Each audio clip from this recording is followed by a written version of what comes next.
नमस्कार, रूबरू देख रहे हैं आप और मैं हूं आपके साथ शिवानी रतूड़ी। आज हम आपको रूबरू कराने जा रहे हैं उस सच्चाई से जब उत्तर प्रदेश में अपराध अपने चरम पर था। जी हां, हम बात कर रहे हैं समाजवादी पार्टी के उस शासनकाल की जिसे अक्सर लोग गुंडाराज के नाम से याद करते हैं। उस समय का हाल ऐसा था कि हर दिन एक नई वारदात सामने आती थी और कानून का खौफ जैसे गायब हो गया था। अपराधी बेखौफ थे, पुलिस लाचार दिखती थी और सत्ता की छत्र छाया में अपराध पनपता जा रहा था। लेकिन तस्वीर अब बदल चुकी है। योगी आदित्यनाथ की सरकार में चाहे कोई कितना भी बड़ा चेहरा क्यों ना हो, अगर वो अपराध में लिप्त है तो कार्रवाई तय है। और यही आज हम आपको दिखाने जा रहे हैं कि कैसे समाजवादी पार्टी के ही खेमे में एक ऐसा चेहरा जिस पर दर्ज है दर्जनों संगीन मुकदमे और जो आज पुलिस के लिए एक सरदर्द बना हुआ है, क्या कुछ चल रहा है, आइए जानते हैं विस्तार से। अखिलेश यादव के काले कारनामे। उत्तर प्रदेश की राजनीति में जिस समय समाजवादी पार्टी का शासन हुआ करता था, उस दौर को अक्सर लोग एक ऐसे समय के रूप में याद करते हैं जब अपराध और अपराधियों का वर्चस्व बेखौफ था। कानून व्यवस्था एक तरह से सत्ताधारी लोगों के इशारों पर काम करती थी और आम जन के मन में न्याय व्यवस्था के प्रति जो विश्वास होना चाहिए था वो दिन ब दिन कमजोर होता चला गया था।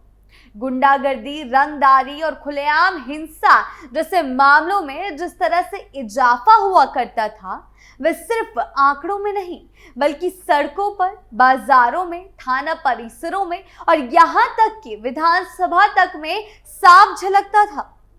समाजवादी पार्टी के कई स्थानीय नेता, पार्षद, चेयरमैन और यहाँ तक कि विधायक तक अपने इलाकों में भय और दबदबे के प्रतीक बन चुके थे।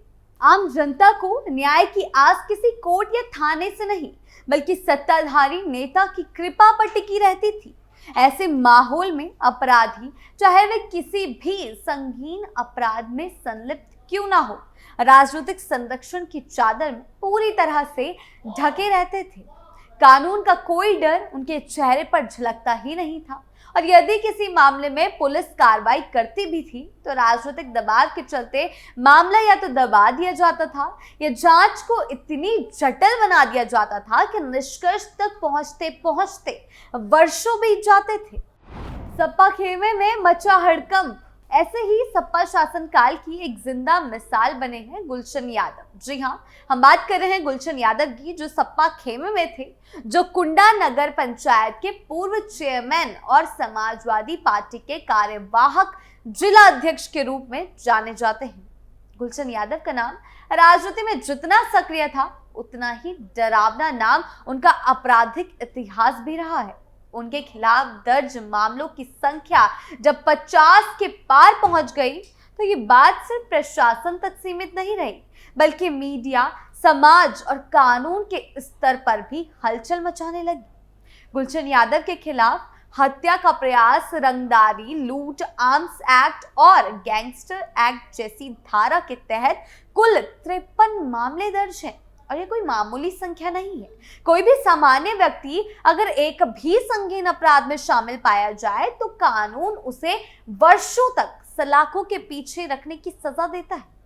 लेकिन यहाँ एक ऐसी व्यक्ति की बात हो रही है जो 53 मामलों में वांछित होने के बावजूद वर्षों तक समाजवादी पार्टी के भीतर राजनीतिक जिम्मेदारी निभाता रहा है, कुर्सी पर बैठा रहा है, सभाओं को संबोधित करता रहा है और पार्टी की नीतियों को जमीनी स्तर पर लागू करवाता रहा है।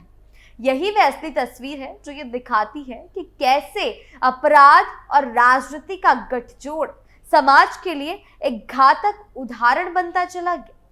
गुलशन यादव लंबे समय से फरार चल रहा है। पुलिस ने उसके ठिकानों पर दबिशें दी है। 53 मुकदमे कहे जा रहे हैं कि उसके नाम पर दायर है, नोटिस जारी किए गए हैं, कुर्की की प्रक्रिया शुरू की गई है, लेकिन वे कानून की पकड़ से बहुत दूर रहा है। हाल ही में प्रयागराज जोन के अपर पुलिस महानिदेशक संजीव गुप्ता ने गुलशन यादव की गिरफ्तारी पर इनाम राशि को तक बढ़ा दिया है और इनाम राशि को बढ़ाते हुए 50,000 से 1 लाख कर दिया गया है। इससे पहले भी प्रयागराज रेंज के आईजी की ओर से 50,000 रुपए का इनाम घोषित किया गया था। इन घोषणाओं से ये साफ है कि अब पुलिस और शासन प्रशासन गुलशन यादव को लेकर पूरी गंभीरता से कार्रवाई में जुट चुका है। लेकिन सवाल ये उठता है कि इतने वर्षों तक गुलशन यादव किसके संरक्षण में रहा? कैसे इतने सारे मुकदमे के बावजूद उसकी गिरफ्तारी नहीं हो सकी? और क्यों सपा ने उसे पार्टी के भीतर महत्वपूर्ण पद सौंपा हुआ था? क्या ये समाजवादी पार्टी की नीति का हिस्सा था कि अपराधियों को संरक्षण देकर राजनीतिक फायदे हासिल किए जाए, या फिर ये सिर्फ एक व्यक्ति विशेष का मामला है?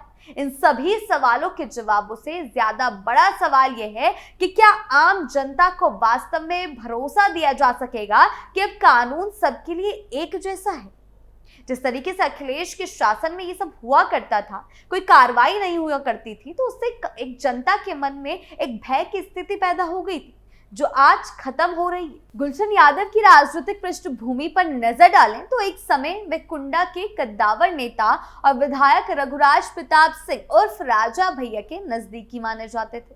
लेकिन जैसे जैसे समय बदला, राजनीतिक मतभेद सामने आने लगे और अंततः गुलशन यादव ने वर्ष 2022 के विधानसभा चुनाव में राजा भैया के खिलाफ ही मैदान में उतरने का निर्णय लिया। स्थानीय पुलिस रिकॉर्ड के अनुसार मानिकपुर थाना क्षेत्र के मऊदारा गांव निवासी गुलशन यादव के खिलाफ वर्षों से कई गंभीर आपराधिक मामले दर्ज हैं। इनमें हत्या का प्रयास जैसे जान से मारने की धमकी हो या अवैध हथियार रखना, लूटपाट, रंगदारी और गैंगस्टर एक्ट तक शामिल है। यानी कि कई मुकदमे उनके खिलाफ दर्ज है। पुलिस द्वारा गुलशन यादव की संपत्तियों पर भी सख्त कार्रवाई की जा रही है। इससे ये साफ संकेत मिलता है कि कैसे सपा के कार्यकाल में गुंडा राज अपने चरम पर था। जिलाधिकारी की ओर से मिली मंजूरी के बाद गुलशन यादव की कुंडा स्थित संपत्तियां जब्त कर ली गई हैं। इसमें आवासीय मकान, भूखंड, बैंक खातों में जमा धनराशि और लग्जरी गाड़ियां शामिल है। यहां तक कि लखनऊ में स्थित उनकी पत्नी सीमा यादव के नाम 1 करोड़ 10 लाख रुपए की जमीन को भी जब्त किया गया है। कानून के अनुसार जब किसी व्यक्ति पर गैंगस्टर एक्ट की धाराएं लगती हैं और वह लगातार कानून से भागता रहता है, तो उसकी चल अचल संपत्तियों को जब्त कर लिया जा सकता है। इसी कानूनी कार्रवाई के प्रक्रिया के तहत गुलशन यादव की कुल 7.15 करोड़ रुपए की संपत्तियां कुर्क भी की जा चुकी हैं। पुलिस की टीमों ने कुंडा में उनके घर पर मुनादी भी कराई ताकि ये संदेश पूरे समाज में जाए कि अपराधी चाहे कितना भी शक्तिशाली हो, अब उसे कानून के शिकंजे से कोई नहीं बचा सकता। योगी सरकार का एक्शन मोड। गुलशन यादव के खिलाफ की जा रही कार्रवाई सिर्फ एक व्यक्ति की गिरफ्तारी की कोशिश नहीं है, बल्कि ये संदेश है उस पूरे सिस्टम को जिसने वर्षों तक राजनीति को अपराध की छाया में पनपने दिया। योगी आदित्यनाथ के नेतृत्व वाली उत्तर प्रदेश सरकार के आने के बाद जिस प्रकार से माफिया और अपराधियों पर शिकंजा कसा गया है, वह एक उदाहरण बन चुका है। चाहे वे मुख्तार अंसारी हो, अतीक अहमद हो या अब गुलशन यादव, इन सबके खिलाफ की गई कार्रवाई यह दिखाती है कि अब सरकार की मंशा साफ है। अपराधी चाहे किसी भी राजनीतिक दल से जुड़ा हो, चाहे उसका रसूख कितना भी हो, कानून से ऊपर कोई नहीं है। गुलशन यादव की गिरफ्तारी पर घोषित इनाम, संपत्तियों की कुर्की और पुलिस की लगातार दबिशें यही साबित करती है कि अब कोई भी अपराधी उत्तर प्रदेश में बेखौफ होकर नहीं घूम सकता।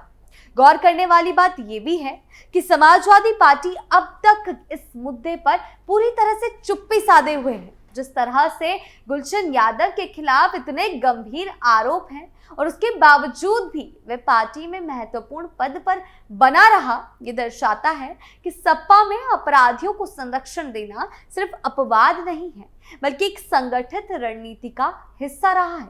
ये वही पार्टी है जिसके कार्यकाल में अपराधियों को टिकट दिया जाता था, जो चुनाव जीतकर विधानसभा तक पहुंचते थे और कानून की धज्जियां उड़ाते थे।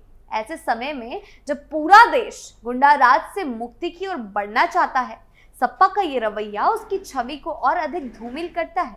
गुलशन यादव की गिरफ्तारी अगर होती है तो ये न सिर्फ कानून व्यवस्था की जीत होगी, बल्कि उस राजनीतिक सोच की भी हार होगी जो वर्षों से अपराध को राजनीतिक औजार की तरह इस्तेमाल करती आई है। और योगी सरकार जो एक्शन ले रही है उसके तहत ये पूरी तरीके से दिखाई दे रहा है कि अब यूपी में कानून का राज होगा। और अगर ऐसा होता है तो ये सीधा 2027 के चुनाव पर असर डालेगा, जो कि सपा खेमे के लिए बड़ी मुश्किलें खड़ी करेगा। अब जब मामला योगी सरकार के शासन में है तो कानून अपने पूरे रूप में कार्रवाई करता हुआ दिखाई दे रहा है। जो बातें पहले सिर्फ चुनावी वादों तक सीमित रहती थी, अब जमीनी हकीकत बन चुकी है। अपराधियों की संपत्तियां जब्त की जा रही हैं, उनके खिलाफ चार्जशीट्स दायर हो रही हैं, मुकदमों की सुनवाई तेज हो रही और गिरफ्तारी के लिए टीमें तैनात की जा रही हैं। गुलशन यादव पर अब इनाम की राशि 1 लाख तक पहुंच चुकी है, यानी योगी सरकार अब उन्हें बख्शने के मूड में नहीं है, जिसका मतलब है कि पुलिस किसी भी हाल में उसे पकड़ना चाहती है। इस कार्रवाई से पूरे प्रदेश में एक संदेश गया है कि अब अपराधियों की राजनीति नहीं चलेगी। पहले जैसा हुआ करता था अब वो नहीं चलेगा। अब जो कानून से टकराएगा वह किसी भी सियासी बैनर के पीछे नहीं छिप सकेगा, चाहे वे कितने भी बड़े पद पर क्यों ना हो, उसे बख्शा नहीं जाएगा। आपकी इस बारे में क्या राय है, हमें कमेंट सेक्शन में जरूर बताएं। नमस्कार।